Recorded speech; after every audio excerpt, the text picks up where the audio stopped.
Ladies and gentlemen, prepare yourselves for a gripping radio horror drama. Imagine beautiful red algae appear off the eastern coast of America, which children call a gift from the sea. Scientists reassure it's just a natural phenomenon, but troubling calls from parents begin flooding the radio airwaves. Together with religious radio host David Clark and his loyal listeners, you will witness events that will shatter everything you thought about the nature of humanity and the price of evolution. Welcome to the show.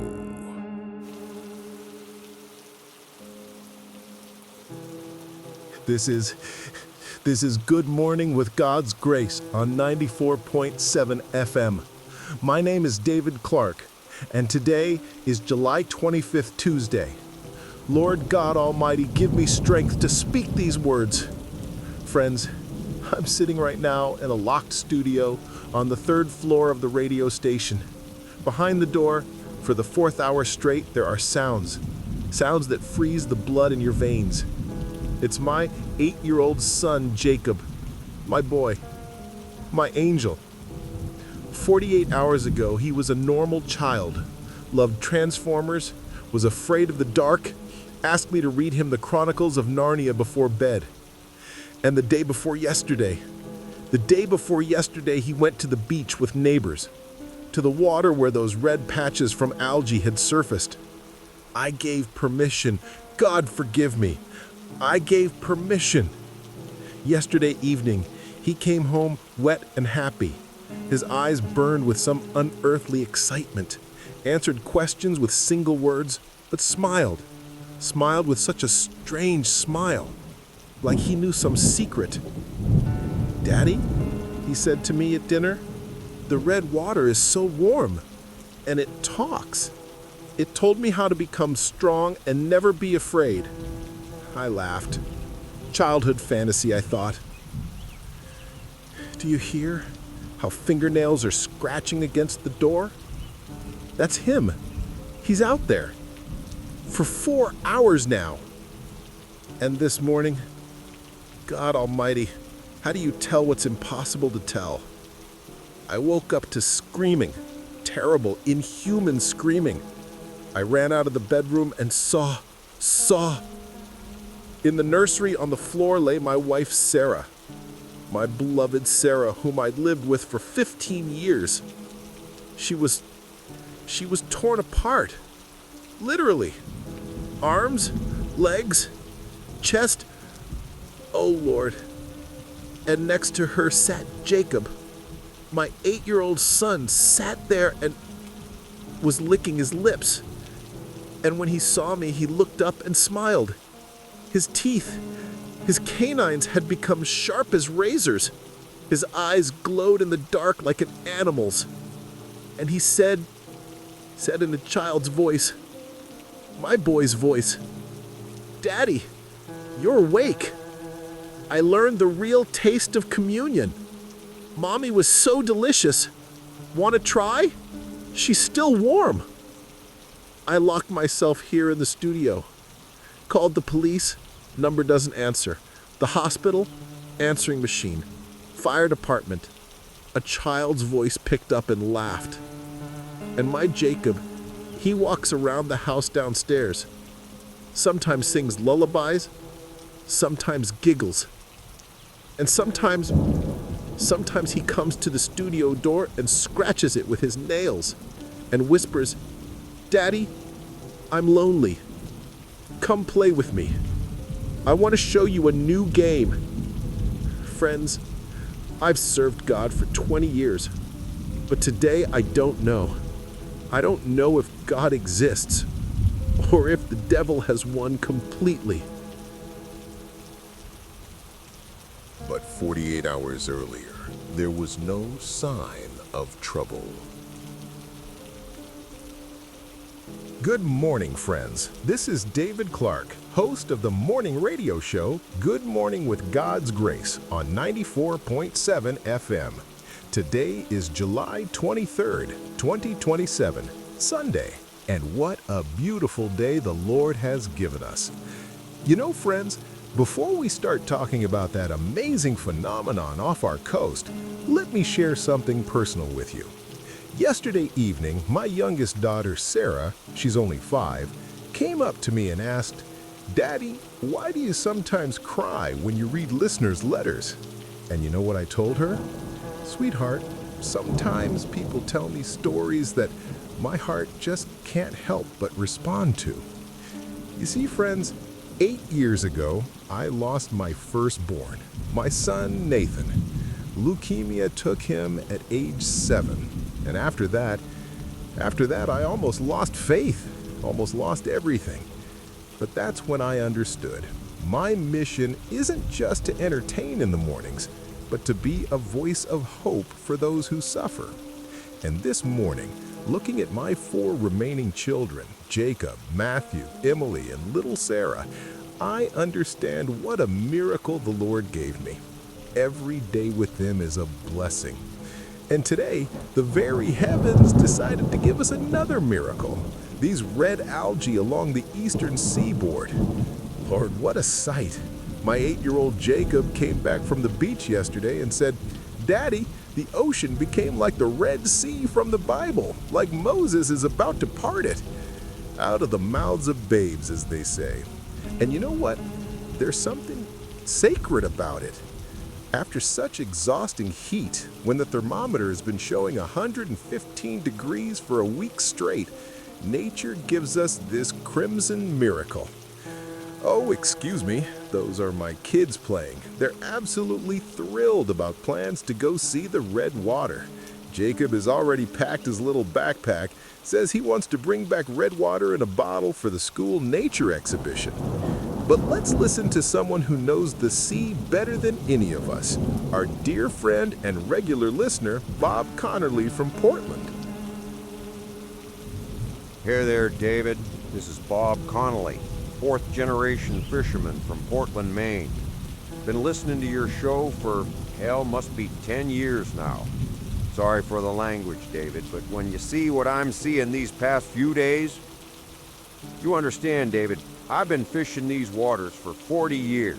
Started as a kid with my father, Frank, God rest his soul. And you know what, David? In those 40 years, I've seen everything. Killer whales, 2-headed sharks after that nuclear plant accident, hurricanes that raised ships from the Revolutionary War off the bottom. But this I've never seen. It started 3 days ago, Thursday morning. First small red patches at Cape Elizabeth. I thought, algae happens. After a hot summer, all kinds of crap floats up. But then, David, these patches are growing. Not just growing, they're pulsing, like a heartbeat. Yesterday, the red stripe stretched from Cape Elizabeth to Bar Harbor. That's 200 miles, David. And this morning, my neighbor Jerry calls from Boston, all worked up, says they've got the same thing. And not just red algae, they sing. Yes, exactly. Sing. When you get close, you hear a sound, like a children's choir. Very quiet, very beautiful. My granddaughter, Susie, she's 7, says the red water talks to her, asks how she's doing, invites her to swim. And another strange thing, David, the fish. Usually when something's wrong in the water, fish leave. But here it's the opposite. They're gathering in huge schools right in the red water. Yesterday I saw a school of cod the size of 2 football fields. They swim in circles, like under hypnosis. And they keep opening their mouths like they're drinking this red water. David, do you hear this? The interference started yesterday evening. Radio, TV, even GPS glitches near the red patches.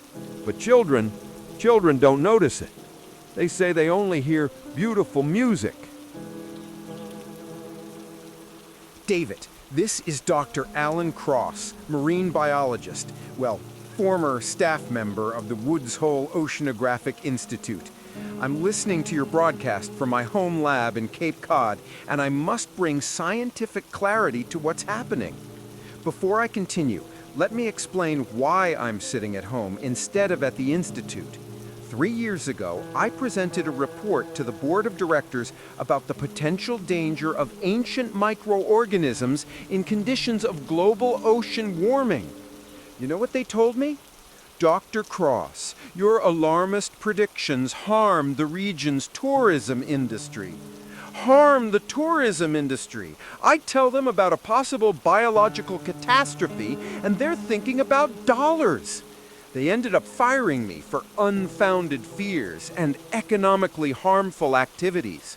My wife filed for divorce, said I'd become paranoid. My children stopped talking to me. At 45, I was alone in an empty house with boxes of scientific papers that nobody wanted to read. But you know what, David? I was right. What's happening off the coast right now is a massive bloom of red algae of the species Sanguinaria vampirica. The Latin name was given by marine biologist Jonathan Hartwell back in 1823 after an expedition to the shores of Greenland. Here are his notes. Discovered ancient red spores in ice. When heated, they activate and form colonies resembling bloodstains. Local Eskimos call them seeds of sleeping spirits and strictly forbid approaching them. Hartwell ignored the warning. A week later, his entire crew disappeared, only found his diary in the ice. These organisms usually inhabit deep-sea sediments in an anaerobic environment at temperatures near freezing. The abnormal heat of recent weeks has warmed the ocean to record temperatures, 88 degrees at the surface. This forced ancient spores to rise from the bottom and activate for the first time in possibly millennia.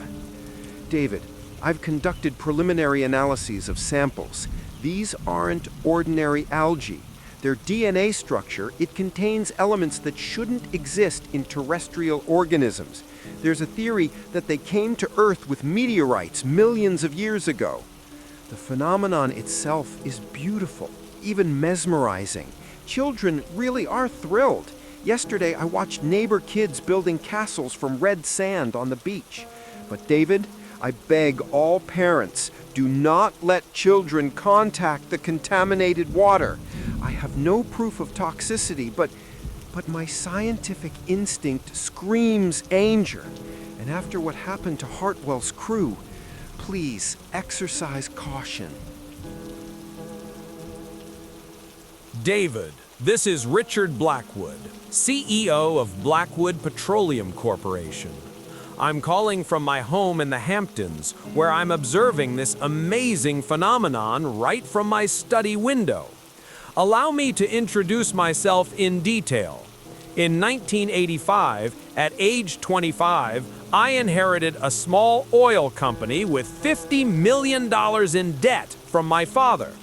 Everyone said bankruptcy was inevitable, but I believed in the power of human intellect and will. Over 40 years, I turned the family business into an empire worth $15 billion. True, it cost me 3 marriages and relationships with my children. My eldest son, Michael, hasn't talked to me in 10 years, considers me a capitalist predator. My daughter, Jessica, lives in Europe and asks to be called by another surname. But you know what, David? I don't regret it. The weak don't survive in this world. And now, looking at the Red Sea outside my window, I remember my late grandfather, Edward. He was, let's say, an eccentric man. Collected ancient artifacts, studied mythology, read texts in dead languages. The family considered him a crank. But grandfather left me a library of 3,000 rarest books. And you know what I found there? References to red blood of the sea in dozens of ancient sources. Aztec codices call it blood of sleeping gods. Vikings, red tears of Odin. Egyptian papyri, gift of underworld lords. Perhaps our ancestors already encountered something similar. Perhaps this is a cyclical process that repeats once a millennium. and we're the first generation in many centuries to witness the awakening of ancient forces. Oh, excuse me. That's my grandson, Alexander. He's 9 years old, came for vacation from Connecticut just yesterday, and he's already completely charmed by the Red Sea. Says the water calls him, that he started having new dreams, dreams of underwater cities and beautiful creatures with big eyes. Children, you know, are more sensitive to natural anomalies. Their consciousness isn't clouded by adult skepticism. Maybe we should listen to them. Maybe what we call an anomaly is actually a return to normal. This is Congresswoman Hillary Sterling, representative from Florida's 7th District. I'm currently driving to an emergency health committee meeting in Washington, but I couldn't not call to reassure your listeners. You know, David, politics is a thankless business. 15 years in Congress, and what do I have? Gray hair at 44, stomach ulcers from stress, and a constant feeling that nobody needs me. My husband Daniel sometimes says, "Hill, you've become a stranger even to your own children." And he's right. My daughter, Chloe, she's 11, asked me last week, "Mom, why do you always tell people what they want to hear instead of what you really think?" Out of the mouths of babes, as they say. But today, I'll tell the truth. According to the CDC, EPA, and National Weather Service, the red algae off the eastern seaboard pose no immediate threat to public health. We've deployed 47 mobile laboratories along the shore, strengthened air and water monitoring. Preliminary analyses show elevated levels of iron and magnesium microelements, which explains the red color. No toxins, pathogens, or radioactivity detected. It's just a rare but natural phenomenon. But I, as a mother of 2 children, understand parents' concerns. My daughter, Chloe, she's 11, asked me last week, "Mom, why do you always tell people what they want to hear instead of what you really think?" Out of the mouths of babes, as they say. But today, I'll tell the truth. According to the CDC, EPA, and National Weather Service, the red algae off the eastern seaboard pose no immediate threat to public health. We've deployed 47 mobile laboratories along the shore, strengthened air and water monitoring. Preliminary analyses show elevated levels of iron and magnesium microelements, which explains the red color. No toxins, pathogens, or radioactivity detected. It's just a rare but natural phenomenon. But I, as a mother of 2 children, understand parents' concerns. My daughter Chloe has been asking for a week to take her to see the Red Sea. And you know what? We're going to Florida this weekend. I believe children should see nature's wonders with their own eyes. Of course, while observing reasonable precautions. Don't swim alone, don't drink seawater, don't touch strange objects on shore. But there's no need to panic, David. This is just a rare and beautiful gift from nature. Perhaps the only one in our lifetime. This is Sheriff Thomas White from Carroll County, New Hampshire. 25 years in law enforcement, last 8 as sheriff. I wanted to report the situation from the scene. Let me first explain why I take my job so seriously. In 1998, when I was a simple patrolman, something happened that changed my life. An 8-year-old girl named Melissa Hope disappeared in the woods near Lake Winnipesaukee. I led the search operation for 5 days and nights. Found her on the 6th day, in the basement of a local, let's say, child enthusiast. Alive, but she was broken. And you know what was most terrible? This bastard had lived in our town for 20 years. Everyone knew him as Good Uncle Fred. Helped at church, gave kids candy. Since then, I live by one rule. If something seems too good to be true, then it is. And these red algae, they seem too beautiful, too magical. But the facts are, everything's calm with us so far. Yes, we've had 3 times more tourists. Everyone wants to see the Red Sea. Had to set up additional patrols on beaches, organized parking, even brought in volunteers to manage the flow. Children really are thrilled by this spectacle. Yesterday, a local girl, Emma Wilson, 7 years old, showed me a glass jar with red water. Says it's a magic potion, that the red water whispers beautiful stories about an underwater kingdom. Sweet little girl, very smart. But there's one oddity, David. Children have started having the same dreams. Dreams about beautiful people with big eyes who live underwater and invite them to visit. The school psychologist says it's collective imagination, but the only thing that worries me a bit is federal agents. Yesterday I saw 3 black SUVs with tinted windows on Route 95, government plates. This morning a group of people in suits checked into the motel. Said they were scientists, but scientists don't usually have holsters under their jackets. In any case, we have everything under control. Come, admire nature's wonder, but be careful. And parents, don't take your eyes off the children. I don't know why, but the red water attracts them specifically. Now, let's dive into the present. It seems the most terrible things have begun to happen. David, this is Bob Connolly from Maine. If you can hear me, I'm driving on Route 1, running from my own home, from what used to be my home. Jesus Christ. David, remember I told you about my grandson, Timmy? Blonde curls, laughter like a silver bell. After my son died in Afghanistan 5 years ago, he became like my own child to me. Mary and I raised him, loved him more than life.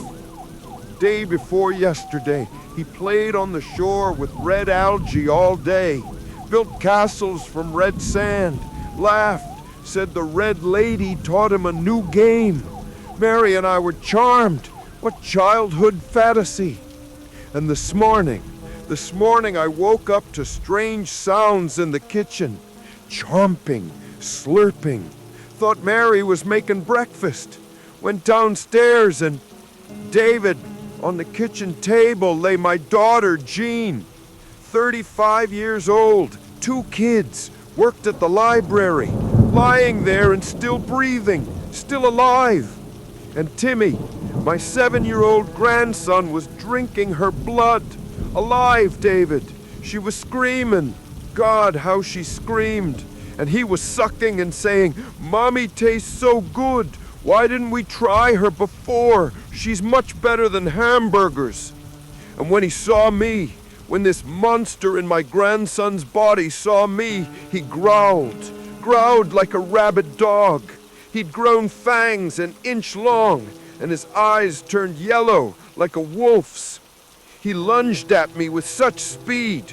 God Almighty, where does a 7-year-old get such strength? He threw me to the ceiling with one hand. I barely managed to grab a fishing net and entangle him. Tied him up, locked him in the shed, and he begs to come out in a child's little voice with tears. "Grandpa, I'm cold. Grandpa, I want to eat. Grandpa, bring me someone tasty." Mary, I found my wife in the bedroom, what was left of her. Timmy had saved her head, just a head on a pillow. I thought she was still blinking when I came in, like she was trying to say something. David, I'd been a simple fisherman all my life, believed in God, loved family, paid taxes. And now my grandson is a cannibal or vampire. What the hell is he? My daughter's dead. My wife became breakfast. The radio says the same thing's happening all along the coast. Children turning into these creatures. And they're hungry, David. Constantly hungry. David, this is Dr. Ellen Cross. I'm in the basement lab of my house, under lock, studying samples. God Almighty, what have I done? I should have screamed, should have forced them to listen. Sanguinaria vampirica is not just algae. It's a complex parasitic organism, a symbiont. It penetrates human cells through skin pores and begins restructuring them at the molecular level. I got blood samples from a neighbor's child. Doesn't matter how. David, the DNA is changed by 34%. New organs have grown in the oral cavity. Fangs enlarged and poison glands appeared in them, like snakes. The digestive system completely restructured to digest human flesh. But most terrifying, the brain, the prefrontal cortex, responsible for empathy, rational thinking, moral inhibitions, it's atrophying. And the limbic system, the center of predatory instincts, expanding threefold. They literally stop being human, David. Become perfect predators in human bodies. What's that? Someone's in the house.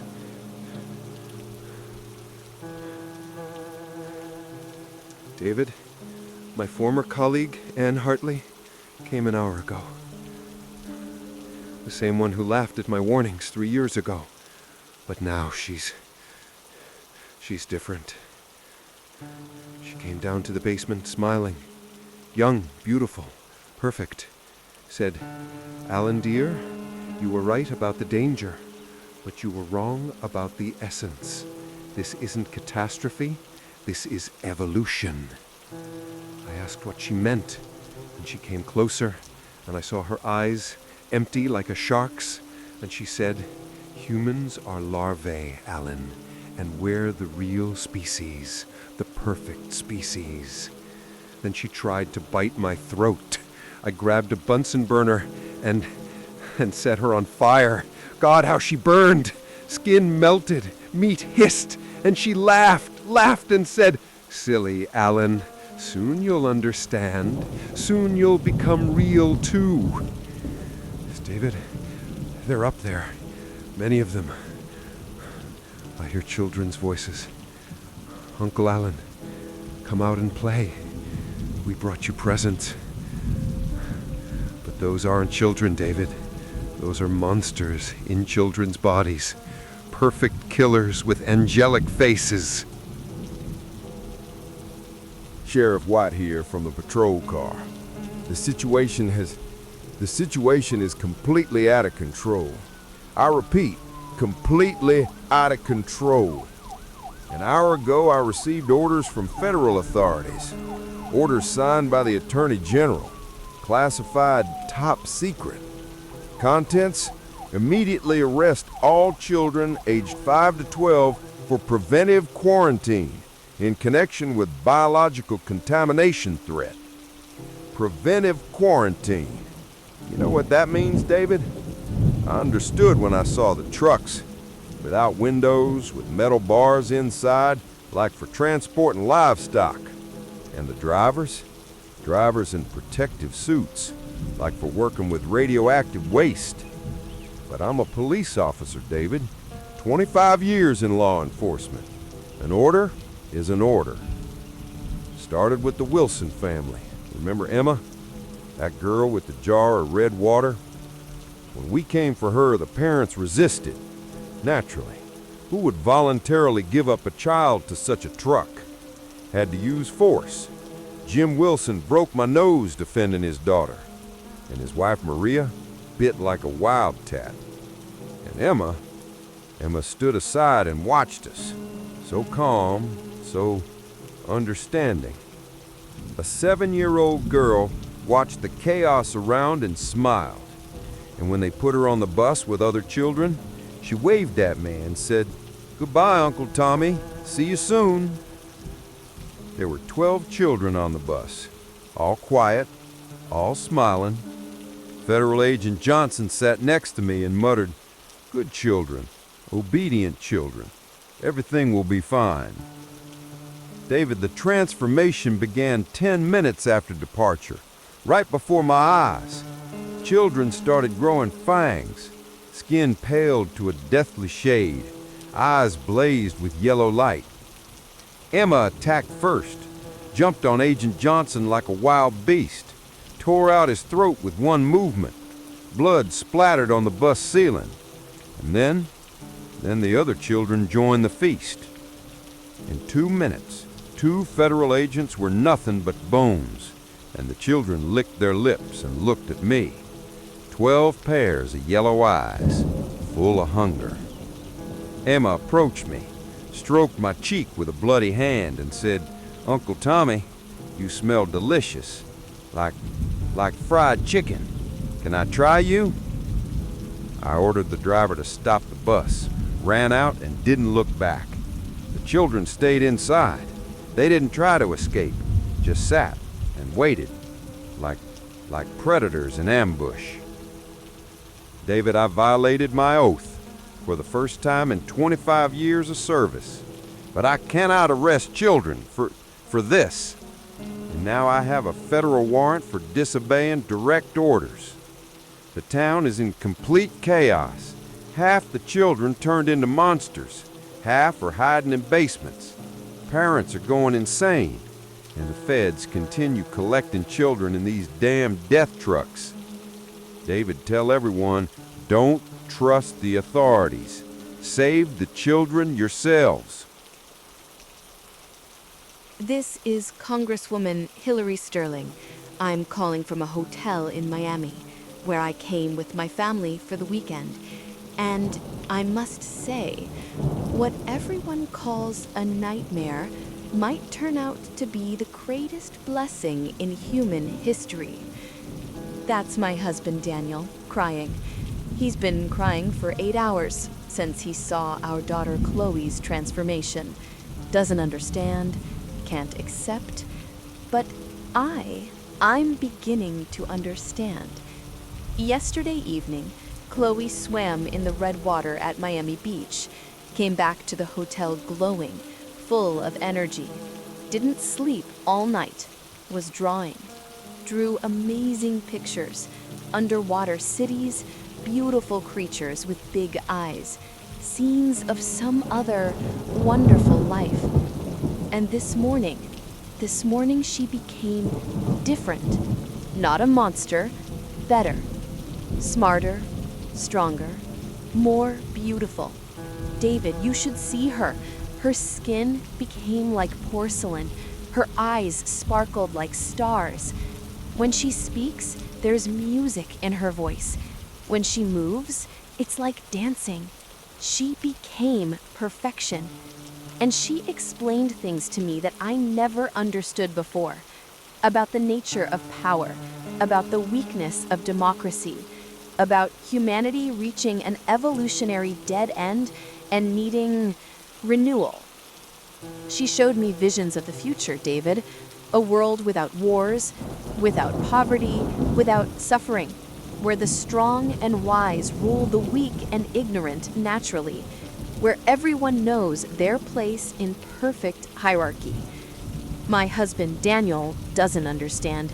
When Chloe demonstrated her new abilities, lifted a car with one hand, read the taxi driver's thoughts, made the maid obey her commands with one look, Daniel screamed and called his daughter a monster. A monster! His own daughter! And Chloe just smiled sadly and said, "Dad, I'm not a monster. I'm just no longer human. And soon you'll understand that's good." David, I've been a politician for 15 years, seen democracy turn into a show, how ignorant masses elect demagogues, how the system plunges into chaos and corruption. And here is natural order, biological justice, the right of the strong to lead the weak. Tonight, Chloe will transform me. I asked her for this, and tomorrow, I'll start working on new legislation. Legislation for a new, better world. This is Tycoon Richard Blackwood, calling from my home in the Hamptons. Outside my study window is the Red Sea. In the house is my transformed grandson. and in my soul, for the first time in many years, peace. You know, David, all my life I felt like a predator among sheep. At 25, I inherited a dying company. At 65, I run an empire, absorbed competitors, bought politicians, broke enemies' bones, and I always knew I'm different, stronger, better, more worthy to live and prosper. But it was an illusion, David. I was aging, losing strength. Soon I would have had to die, like all other mortals. And then my empire would have gone to weaklings, my drug addict son, my idealist daughter. And now my grandson Alexander showed me the path beyond human limitations. He transformed the day before yesterday after swimming in the Red Sea. And you know what? It's the best thing that's happened to our family in 20 years. There he is, playing in the next room, a 9-year-old boy with the wisdom of ages in his eyes. He told me about the economy of the future, David, where the main currency isn't dollars or gold, but life force, human blood in its purest form. Imagine a world without money, where the strong take what they need when they need it, where the weak are happy to serve higher beings, receiving protection and purpose in life in return, where hierarchy is based not on the accident of birth, but on biological perfection. Alexander showed me the plans: farms for raising humans, breeding systems for improving livestock quality, consciousness processing methods that will make humans happy in slavery. Tonight, I'll ask Alexander to transform me. At 62, get a chance to become what I should have always been, a true predator at the top of the food chain. And tomorrow, I'll start restructuring the economy, the bloody economy, the fair economy of the new world. A week later, attempts to understand the phenomenon's nature and find ways to fight it. This is Dr. Alan Cross, if you're still broadcasting from your shelter.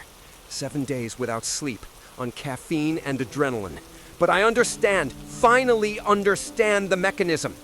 You know what sustains me? Memory of my late daughter, Ellie.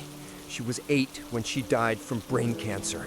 The last words she said, "Daddy, find a cure for the terrible disease. Save other children." I couldn't save her then, but I swear by her memory, I'll save children now. Sanguinaria vampirica is not an Earth organism. Spectral analysis shows isotopes of elements that don't exist in our periodic table. Carbon-17, nitrogen-16, silicon-31. This is alien chemistry. It came to Earth millions of years ago with an asteroid, waited in ocean depths for suitable conditions. Global warming, changes in solar activity, magnetic storms, everything created the perfect storm for awakening. But the main thing, I found the weakness. These creatures lose the ability for human emotions, love, compassion, attachment, but these emotions create bioelectric fields of a specific frequency. I measured the brainwaves of a mother mourning a transformed child, frequency 7.83 hertz, exactly like the Schumann resonance, the frequency of Earth itself. Symbiosis with the parasite breaks down under this frequency's influence, creating a serum based on love hormones, oxytocin, vasopressin, serotonin, plus directed ultrasonic impact. One injection can return humanity even to the fully transformed. But time is short, David. They know I'm close to a breakthrough. Every night they try to break into the basement. Yesterday I found a note under the door, written in childish handwriting. "Dear Dr. Cross, don't be afraid of us. We're good. Just come out and play. We promise to eat only hands and feet and leave the rest. Signed, your new friends. And next to it are drawn smiling faces, but with fangs. Brothers and sisters in faith, this is David Clark speaking from the radio studio Fortress. A week ago, I doubted God's existence. Today, I know He not only exists, but is fighting the final battle with forces of darkness. 7 days and 7 nights I studied Scripture, sought answers in the prophet's words, and the Lord revealed truth to me through a dream. In the dream, I saw my deceased son, Nathan. He was in white robes and said, "Dad, don't cry for Jacob. His soul is captive but not lost. Save it with prayer and love." This isn't the end times, friends. This is a new beginning.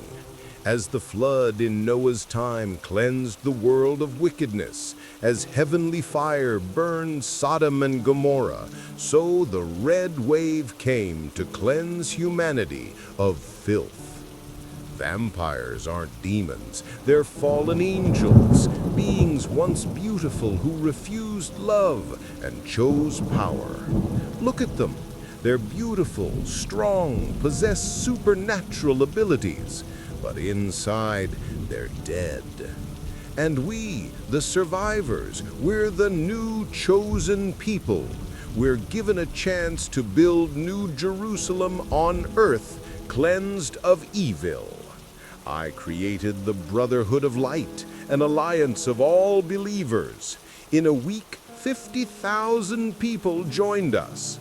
Catholics, Protestants, Orthodox, Mormons, all who believe in the power of love over the power of evil. We developed spiritual storm tactics. Hundreds of people simultaneously pray, sing psalms, read the gospel. This creates a field of pure spiritual energy. Vampires can't approach. They writhe, scream, lose consciousness. My son Jacob, he's still in the basement under the radio station. But every day I go down to him with the Bible, read psalms, sing church hymns, and sometimes something human flashes in his yellow eyes. He cries. Monsters don't cry, friends. Don't give up. Our children aren't lost. They can be saved with prayer and love. Darkness retreats before light.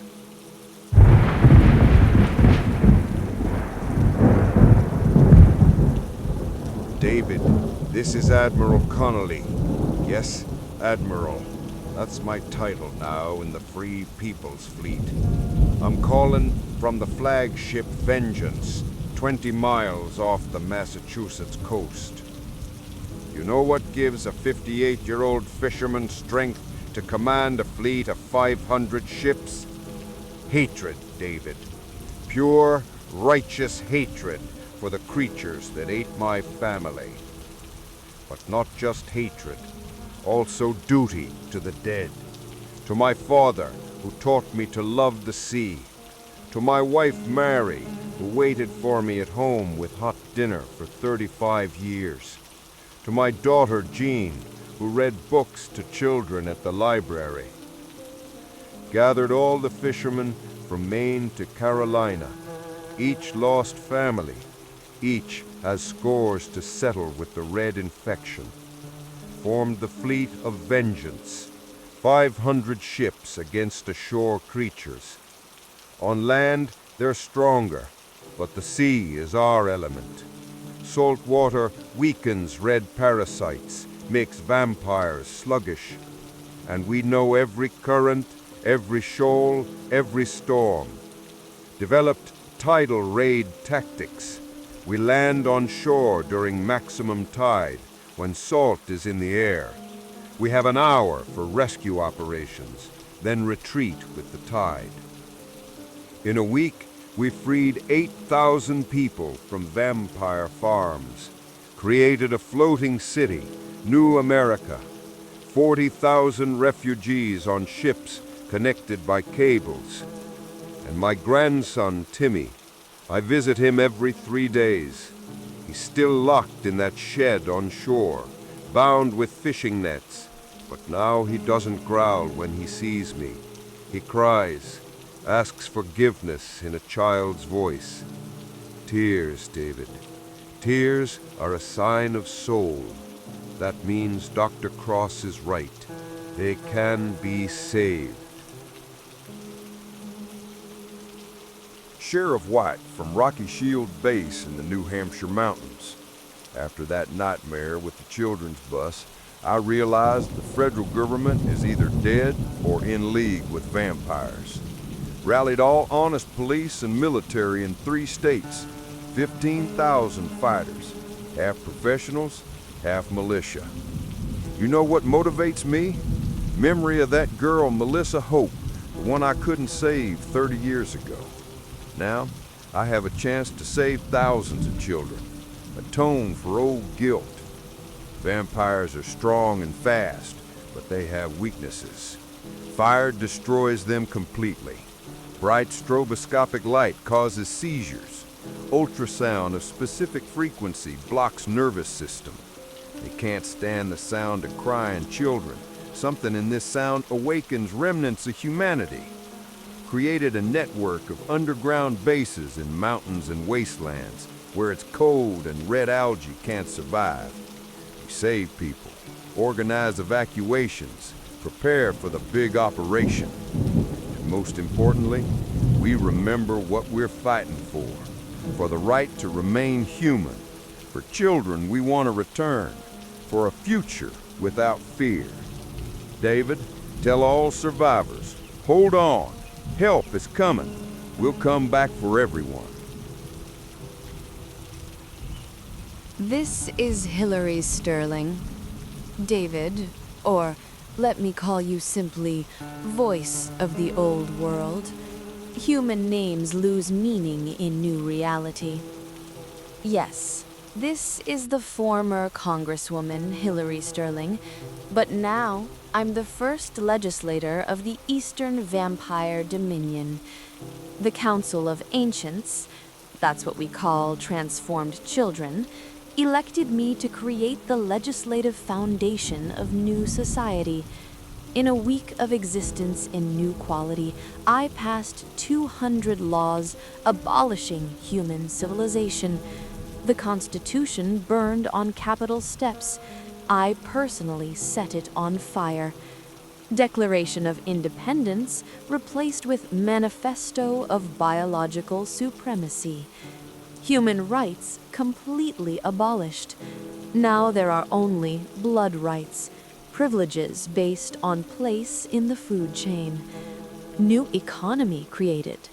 Federal Reserve nationalized and became central blood bank.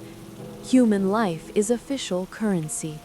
One healthy adult equals 100 blood rations. Child equals 150 rations.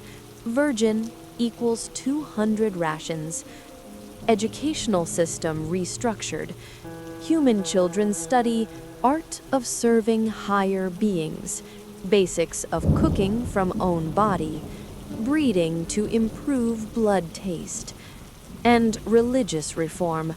All churches became temples of the Red Sky cult. New creed: blood is life, hunger is strength, service is salvation. My daughter Chloe heads the Children's Senate, organ where 8 to 12-year-old vampires decide life and death of millions. Yesterday, they unanimously voted to build 50 new human farms. David, we're not monsters. We're just humans who voluntarily recognize vampire supremacy get status of honorary cattle. They're fed, treated, even entertained before slaughter. And resistance is meaningless. We have a plan to transform the entire planet's population by 2030. Project Red Planet already launched in Europe and Asia. Think about the future, David, about your listeners' future. The war is lost, but in the new world, there's place for humans too, as beloved pets. Richard Blackwood, Minister of Economic Development of the Eastern Vampire Dominion.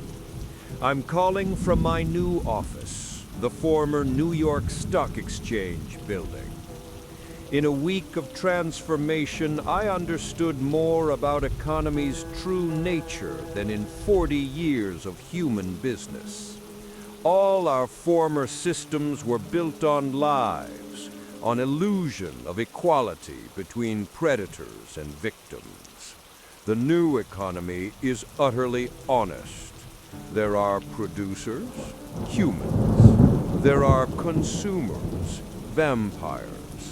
No complex financial alchemy, no virtual assets, only real value, human blood and flesh. 200 farms created for human breeding program to improve blood taste qualities, live goods exchange with quotes, young meat plus 15%, old meat minus 8%. Children's blood plus 200%. My grandson, Alexander, turned out to be a genius economist. A 9-year-old boy developed system of emotional investments.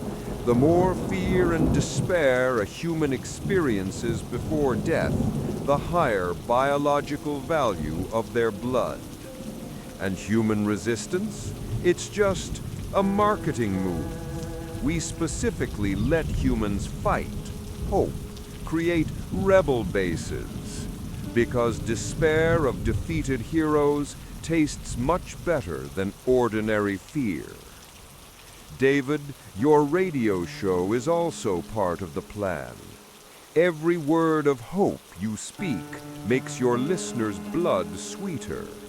When we catch them, and we will catch them all, their meat will have exquisite taste of heroism and disappointment. Welcome to honest economy based on nature's natural laws.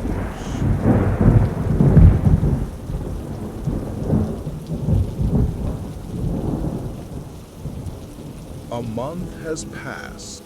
Things have only gotten worse, but a ray of hope still remains. David, this is Dr. Cross. I did it. Anti-vampire serum works. 3 weeks in complete isolation, living on canned food and coffee, working 20 hours a day. But memory of daughter gave strength. Save the children, Daddy. These words sounded in my ears every second. Humanity serum, that's what I called it. Combination of empathy hormones, oxytocin, vasopressin, endorphins, plus directed ultrasonic impact at 7.83 Hertz frequency. Schumann resonance, frequency of Earth itself. First test subject was my former colleague, Anne Hartley. Remember, the one who tried to transform me. I caught her in electromagnetic trap 2 weeks ago. Kept in isolation, studied. David, you should have seen her after injection. First physical pain. Symbiosis resisted breaking connections with nervous system. Then emotional agony. She remembered everything. Every killed person. Every eaten child. She cried 8 hours straight. Tore her hair. Scratched her face bloody. Screamed, "What have I done? My God, what have I done?" But she survived. Symbiosis remained. Superhuman strength. Need for blood didn't go anywhere. But now she controls these instincts, can choose, can feel guilt, compassion, love. I have 200 doses of ready serum and formula for mass production. Our children can be returned. Not all. Some transform too deeply, but most can realistically be saved. Only time is short, David. Vampires know about my breakthrough. Every night they try to storm the laboratory. Yesterday found a way to cut electricity, had to switch to emergency power. And this morning I saw them. Children's choir of 30 transformed kids stood at gates and sang a lullaby about how they'll eat my brain and drink bone marrow. But I'll hold out for the memory of Ellie, for all children who can be saved.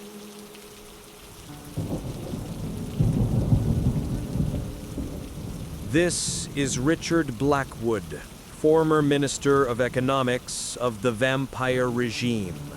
Yes, former.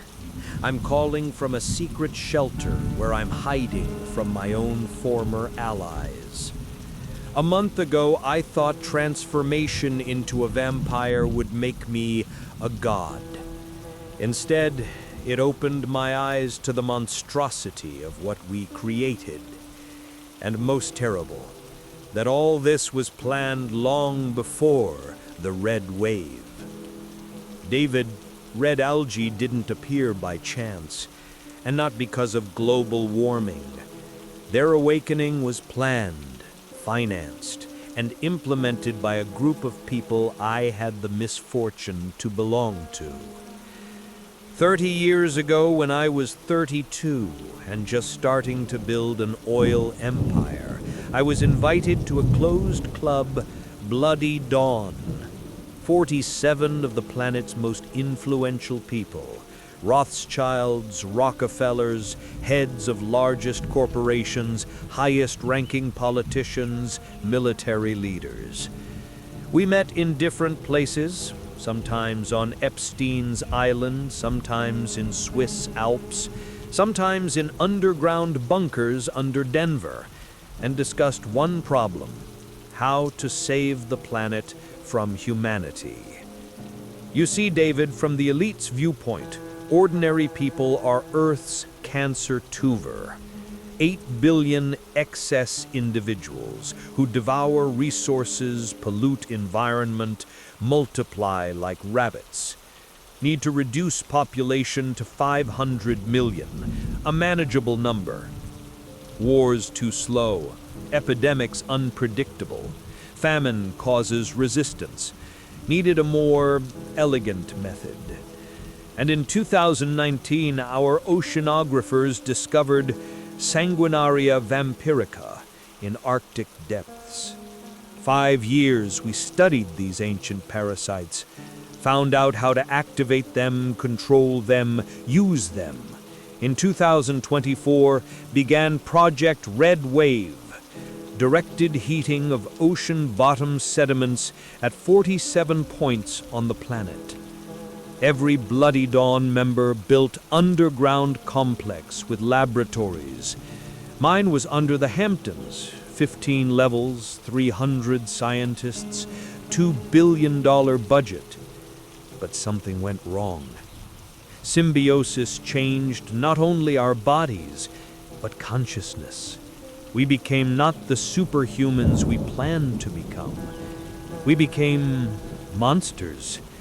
Lost ability to love, sympathize, even feel pleasure from anything except blood and power. My grandson, Alexander, who transformed me, I look at him and feel nothing. No attachment, no tenderness, only assessment of his usefulness as ally. A 9-year-old boy became for me simply a biological asset. And most terrible, David, what happened in America is just beginning. Operation Albion being prepared in Europe, Dragon Project in China. By 2030, entire planet should become vampiric. This can only be stopped one way: destroy all of us. Every conspiracy member, every vampire, including me.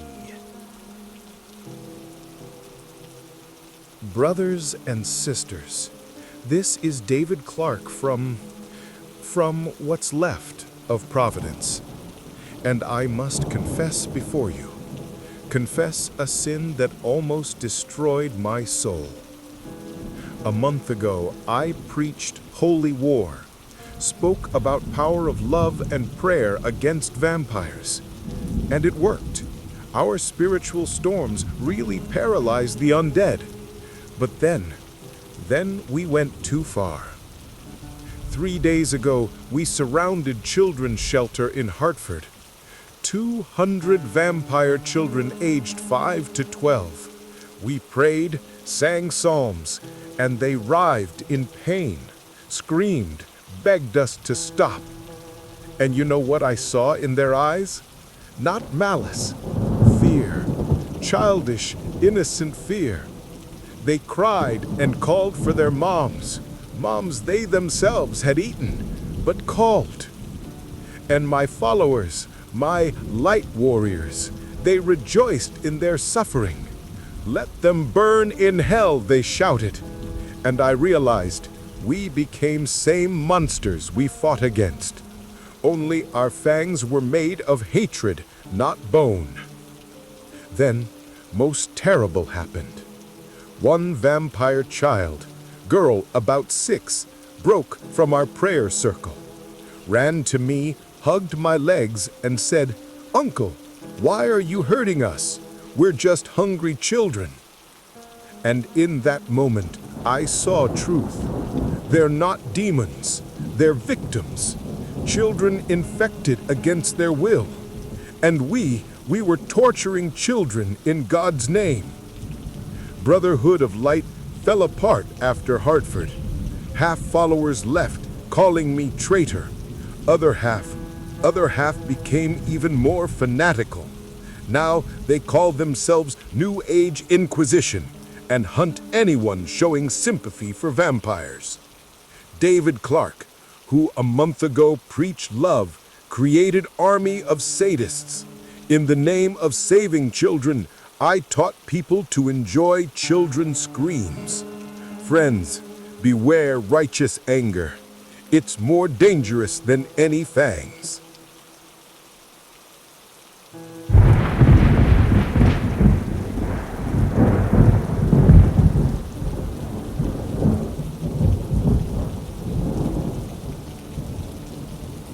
David, this is Captain Connolly.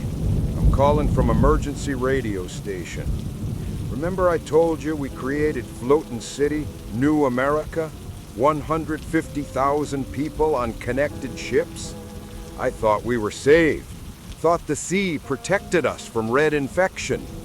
But 3 days ago, we made horrifying discovery. Dr. Marion West, our chief biologist, was studying water samples around Fleet, and she found them. Red spores 3 miles deep beneath us. Not ordinary spores, David. Mutated, evolved. They learned to live in cold salt water. You know what's most terrible? They're studying us, watching us, learning from us. Night before last, disappearances began.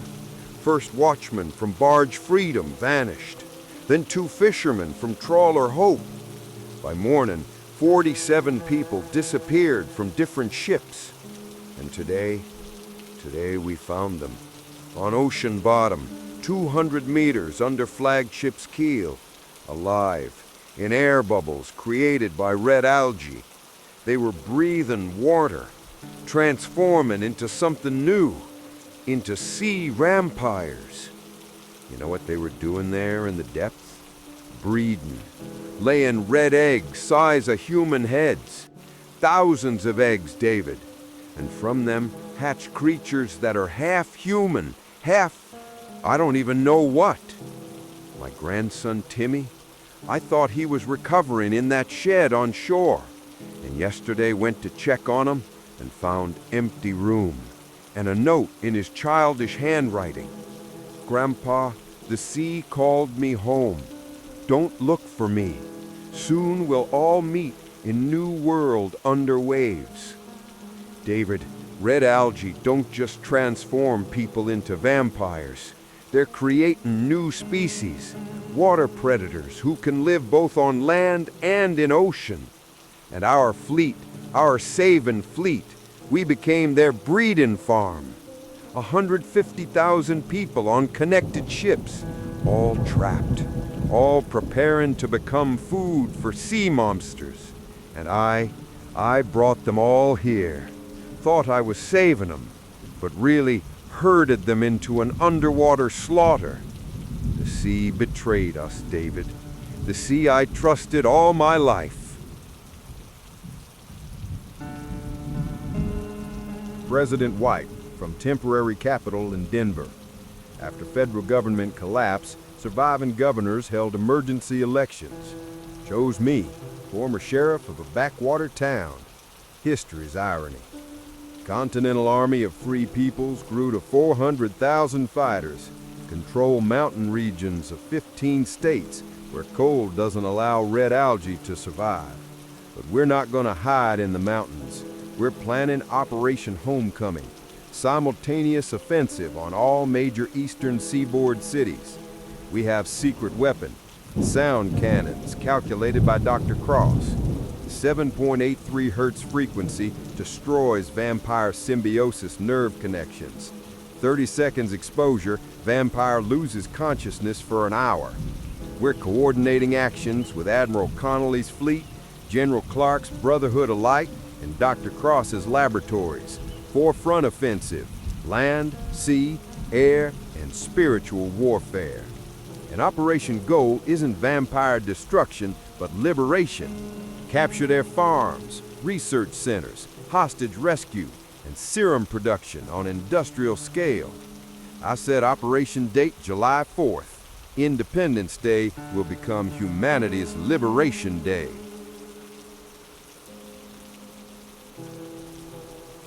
This is Hillary Sterling, not Congresswoman, not First Legislator, just a woman who realized the monstrosity of her actions.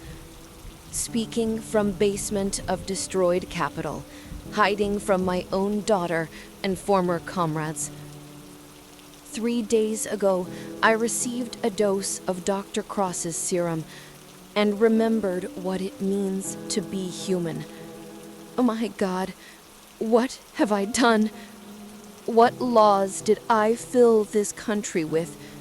Blood rights, human farms, children's senates. I turned America into hell. My daughter, Chloe, my 11-year-old girl, heads a group of vampire children playing government. And their games are death sentences for thousands of people. Yesterday, they voted to build an amusement park, place where vampires will hunt humans for fun. And Chloe clapped and said, "How fun, like a computer game." She lost the ability to understand difference between reality and entertainment. For her, killing people is just a fun game. David, vampire regime plans counterattack. Operation Bloody Dawn. Simultaneous strikes on all resistance bases. They have lists of all commanders, all shelters. Connolly's sea state is also in huge danger. And they're creating children's assault squads. Groups of 6 to 8-year-old vampires for sabotage behind lines. Who would suspect kids? Who would raise a hand against a child? I transmitted coordinates of all vampire bases to Admiral Connolly. Blood atonement is the only path for people like me. Kill us all, David, for humanity's future. 6 months passed. The outcome of the world war between vampires and humans was impossible to predict. Welcome to New Morning with Hope. My name is David Clark, and today is January 4th, 2028. Exactly 6 months since end of war historians already call Red War. Friends, I'm sitting in new studio in downtown Providence. Outside window, children play on playground. Normal children and others. Those we brought back. They play together, laugh, sometimes fight over toys, as it should be. My son Jacob is among them. He recovered, partially. Dr. Cross's serum returned his humanity, but traces remain. He's stronger than normal children, sees in dark, sometimes predatory instincts flash through. But main thing, he remembers being a monster. And this makes him more compassionate than before transformation. He protects weak children from bullies, shares toys, never hurts animals. Dad, he told me yesterday, I know what it's like to be bad. So now I want to be only good. An 8-year-old child understands good and evil better than many adults. Of 15 million transformed Americans, we saved 8 million with Dr. Cross's serum. 5 million died in battles, and 2 million chose to remain vampires and went to reservations in northern Canada. Among them, children who transformed too deeply. Children who remember human life but can't return to it. We don't fight them, just live separately. They hunt wild animals, we provide medical help and books. America, 2028, is different country. We have 3 categories of citizens: humans, healed, and voluntary symbionts. Yes, there are adults who chose controlled transformation. They gained strength and longevity, but kept humanity. New Constitution based on 3 principles: protection of all intelligent beings, right to evolutionary choice, and dignity regardless of biology. We have 3 congressional chambers: human, symbiont, and children's. Yes, a separate chamber for children who survived transformation. Their voice matters too. Economy completely restructured. Alongside regular banks, work blood banks. Healed symbionts donate excess blood for medical purposes, receiving social benefits in return. Night schools for children with altered biology. Special workplaces for those with superhuman abilities. But main thing, we created a culture of acceptance.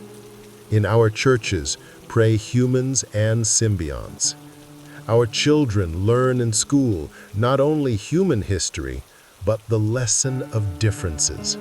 How to respect those biologically unlike you. And we remember, every city has a Red War museum where testimonies of what happens when people forget humanity are kept. Children study not only victories, but mistakes, to never repeat. Friends, 6 months ago, I lost faith. Today, I know it returned, but became wiser. God didn't abandon us in dark hour. He taught us to value light. This was New Morning with Hope. See you tomorrow, and day after, and all days after, while there are those who remember what it means to be human. This is Dr. Alan Cross from Ellie Cross Institute of Interspecies Research in Boston. Yes, named after my late daughter. She would be proud. 6 months ago, I was obsessed outcast working in basement. Today, I lead team of 200 scientists studying symbiosis phenomenon between humans and Sanguinaria vampirica. You know what we understood these months? Red algae didn't come as invaders. They offered deal.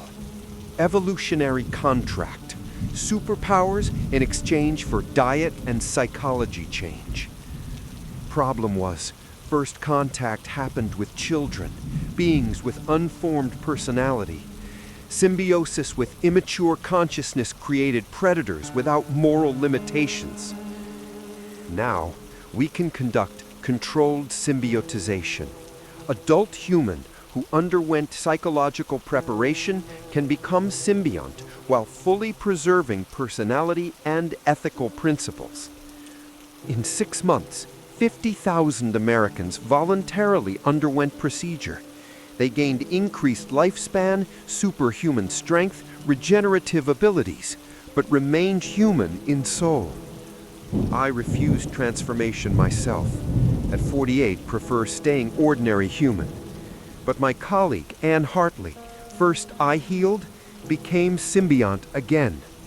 Now she studies parasites from inside, helps understand their nature. We stand on threshold of new evolutionary era, not through coercion and horror as Bloody Dawn planned, but through conscious choice of each person. David, my daughter Ellie dreamed of becoming a doctor, wanted to treat sick children. Today, I heal children from transformation nightmare. In every saved child lives her dream. David, this is Admiral Connolly from Flagship New Hope. I'm calling from center of our floating city, which became permanent home for 250,000 Americans. You know what I understood these 6 months? Sea didn't just save us, it changed us. We're no longer same Americans who lived on land. We're new people, sea people. Sea America is 5,000 connected ships, floating factories, schools on barges, hospitals on liners. Children born here in 6 months don't know solid ground under feet. For them, home is swaying deck. Created unique governance system, Council of Captains. Each vessel elects a representative, all decisions made collectively. Got most direct democracy in history. Nobody can deceive person you live with on same ship. Our fleet became bridge between coastal cities and inland states. Transport goods, people, mail, guard trade routes, save distressed, both humans and symbionts. And main thing, we preserve memory. Each ship has a story room where elders tell children about the world before the red wave, how people lived on land, cities that no longer exist, traditions that need remembering. My grandson Timmy fully recovered and found me. Dr. Cross says won a best serum treatment results. Now he's 8 and studying marine biology. He wants to understand red algae nature. Grandpa, he says, maybe they came not to eat us, but to teach something important. Need to find out what. Smart boy. He'll make a scientist better than all of us, because he remembers what it means to be a monster, and therefore will never become one. This is President White from New Capitol in Denver. Amazing how life turns, right? A year ago, I was sheriff of a town with 15,000 people. Today, I lead a nation of 200 million citizens. New United States is a federation of states, floating cities, and mountain territories. We have 52 states, 2 new ones created by symbionts in Alaska, and sea people in the Atlantic. Fourth Amendment to the Constitution states, no one can be discriminated against based on biological status. Fifth, every child has right to healing from forced transformation. Sixth, evolutionary choice is inalienable right of adult citizens. Created new justice system. Murder remains a crime for all species. Forced transformation equated to personality murder. Refusing medical help to a starving symbiont is attempted murder. You know what amazes me most? Children. Human children and symbiont children play together, learn together, are friends. For them, differences are natural. It's we adults who feared change. In a year of war and 6 months of peace, I understood main thing. Humanity isn't biology, but choice. Can be monster with ordinary DNA and saint with altered. Everything depends on the choice we make each day. And we created the Academy of Interspecies Diplomacy, preparing ambassadors for contact with other forms of intelligent life. Because Sanguinaria vampirica possibly isn't only alien life we'll encounter. 6 months ago, I wanted to protect my small town. Today, I protect the future of all humanity. World changed, and we changed with it. This is Hillary. Now I teach history in school for children of all biological types in Miami. 6 months ago, I authored laws about bloody economy and blood rights. Today, I tell children how easy it is to become a monster if you forget compassion. Dr. Cross's serum returned the ability to feel guilt. It was hell. 2 months, couldn't sleep, remembering faces of people I doomed to death with my laws. Wanted to kill myself, but realized that would be powerless. Instead, became a witness, recording testimony about vampire regime crimes. Work in Truth and Reconciliation Commission. Help families find graves of missing. My daughter, Chloe, also underwent treatment. She's 12 now and remembers her actions as vampire child leader, but child psyche proved more flexible. She forgave herself faster than I forgave myself. We work together. She helps other symbiont children adapt to normal life, and I teach them history, not only bright, but dark. Mrs. Sterling, one student asked yesterday, "Why did you become bad?" And you know what I answered? Because I believed strength was more important than kindness. But now I know, strongest people are those who choose to be kind when it's hard. David, transformation taught me the main thing. We're all one decision away from becoming monsters, or saints. Every day we choose who to be. And every day I choose to remain human, despite memory of what I was, because it's the only way to atone for guilt. This is a recording of Richard Blackwood, made hour before my execution by hanging. Tomorrow I'm gone, but let these words remain as warning. Tribunal offered life imprisonment, but I insisted on death penalty. Some crimes have no forgiveness, and I was one of the architects of a plan to destroy humanity. 68 years of life, billions of dollars, empire, power over thousands of people, and in end, memory of myself as a monster who almost destroyed world. You know what last month's taught me? That real strength isn't in subjugating others, but in subjugating yourself, your greed, your selfishness, your pride. But most terrible discovery, we Bloody Dawn participants weren't unique villains. Around world are people ready to sacrifice humanity for power. Red War ended, but temptation remained.